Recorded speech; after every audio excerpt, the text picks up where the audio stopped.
Hello and thank you for joining us on the Thursday edition of Journalist Hangout. I'm Benga Oreshegun. Today on the program, President Tinubu appoints Major General Oluyede as Acting Chief of Army Staff. TCN restores electricity to 7 states in the north. And later on the show, Umahi hits back at Reps Committee Chairman on FEMA as ministry owes contractors 15 trillion naira. I'll be hanging out with Babajide Kolade Otitoju and Tunde Abaton.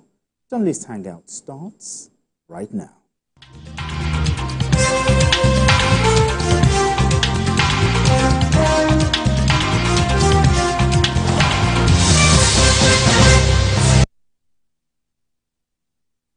All right, let's begin the conversation. The Office of the Chief of Army Staff is the topmost in the Army Command structure that issues directives to troops based on sound reasoning. Major General Tarid Lagbaja, who is the substantive Chief of Army Staff, has been indisposed and out of the country receiving medical treatment. To fill the vacuum, President Bola Tinubu has appointed Major General Olufemi Oluyede as the Acting Chief of Army Staff. Major General Oluyede, who until his appointment was the commander of the elite Infantry Corps of the Nigerian Army in Jaji, Kaduna State, is to act in the capacity of the Army Chief pending the return of General Lagbaja. All right, BKO, let's begin the conversation this way. Tell me about Major General Oluyede and what did the president see in him to give him that position? Well, the president must have sounded out the little top.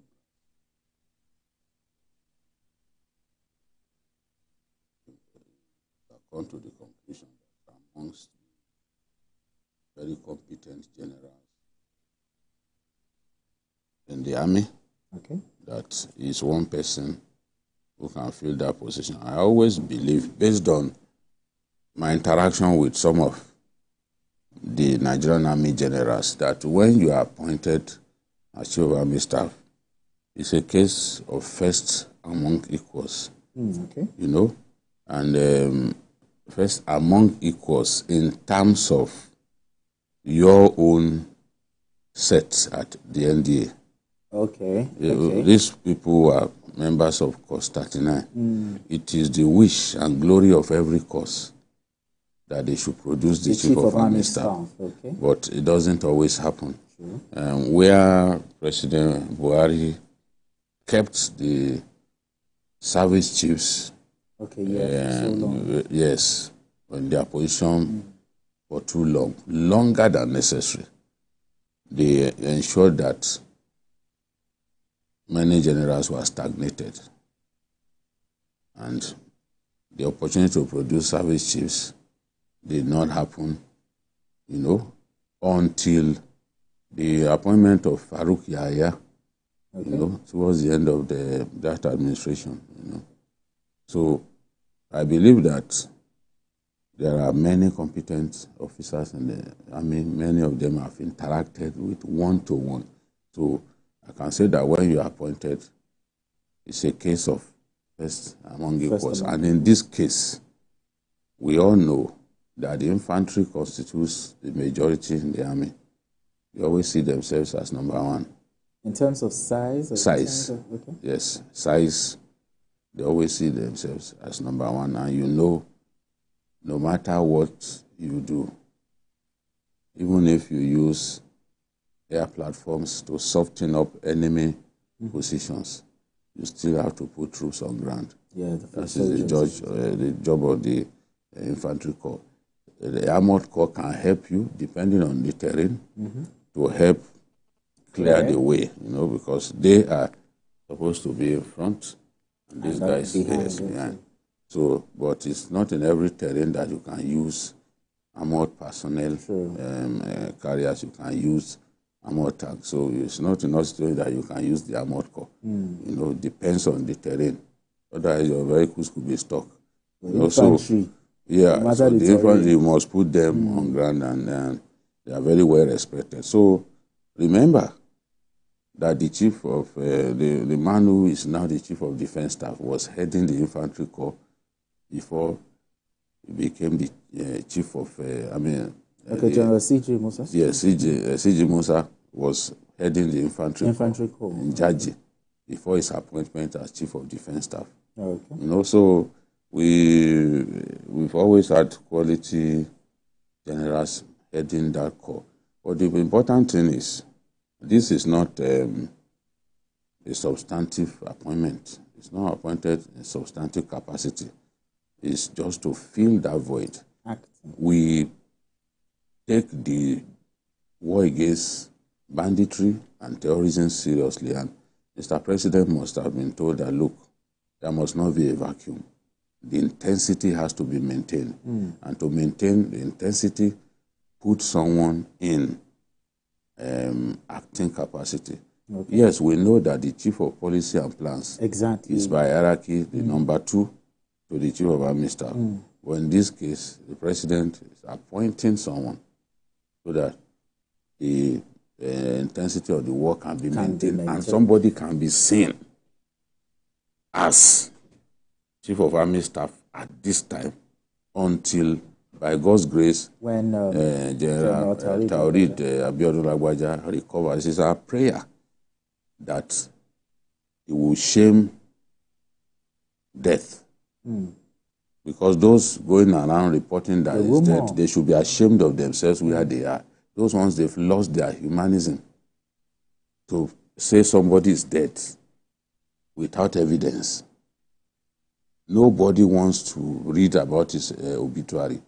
But we are in an age in which some uncultured fake journalists, because our job has now been violated by people without training, who imagine themselves to be journalists. People, somebody is not dead, you are reporting that he's dead. You should be ashamed of yourself. Because I don't understand. We can't wish, instead of wishing that this person gets better, you are already proclaiming his death when he's alive. So when will this kind of nonsense stop? Where people just publish what they like and they do not have the courage to come to Nigeria and bear the consequences. I mean, it's wrong. Our prayer is that General Lagbaja gets well because he has served our country. He's one of the greatest soldiers to come out of our country, because it's in rare cases that you find a general head 2 divisions of the army back to back. It's also usually a privilege that you are able to become GOC. But Lagbaja was GOC in 2 different divisions. It usually doesn't happen. For you to be made GOC in 2 different positions, the army chief must have respect, tremendous belief in your capacity, your capability. So that is not the sort of soldier that we want to lose. I pray personally that he will get well to continue to lead the Nigerian army. Okay. All right, Tunde Abaton, VKO talked about the issue of vacuum. Okay, that was why. But the appointment, it came as a surprise to many people, because I think last week the army had actually said that, there is no vacuum. So I just want to know what changed. What happened in the mix? Maybe you try and explain to us. Naturally, there shouldn't be any vacuum in any normal, decent organization, because positions is not created by man. Okay. Man is just appointed to occupy position at any point in time. And because life itself is transient, there should be no vacuum. There should be no disconnection within the military. Especially, we are talking of the military. We are talking of somebody giving the final directive, issuing commands as an at-when due, and the general is supposed to lead from the front. So naturally, there shouldn't be vacuum. But because of a lot of things, I don't know why Nigerians are so wicked. Because it is human to fall sick at any point in time. Exactly. Anybody, even a day-old baby that's just in incubation, can fall sick at any point in time. I don't know why Nigerians feel happy to report that somebody who is ill, who has taken it as a normal human being, is dead. So I think what the president has done is to actually put in, and I have to commend this government for that, because they have never allowed any vacuum in any of their settings. because it is part of seriousness of any government. Whenever anything happens, when somebody is taken out by illness or by being indisposed, then you replace him. And it is a temporary appointment. And it is also to show that the government is humane to anybody who is in any particular position. It is also a lesson that people should not honestly glorify human frailty, because all human beings are frail. Sure. So I think it is a right step in the right direction, and that the government is also disposed towards making sure that all service chiefs, anybody that is serving Nigeria at any point in time, is well taken care of, without necessarily showing that you are indispensable. Naturally, life, nobody is indispensable in life. Exactly. But we should give people opportunity to explore all benefits, all opportunities to be healthy. And this is what the president has done, so that there's no need for the man to be rushed back home. Let him take his full treatment. And somebody who is acting instead will move back to his position. And it's also an indication that Nigeria is not in short of good men, good professionals. Okay, that's another one. It's an indication that Nigeria is not in short of good professionals, be they in the army, in the armed force, in the navy, in the air force, even in the civil service and all other things, that you can always get good Nigerians, even in the police force. Good Nigerians are in no situation, and that is good when a government is not formed by ethnicity or sentiments. It's based on merit. When you are appointed on merit, anybody that must act on your behalf must also be appointed based on merit and competency. Competence as well. All right, thank you very much.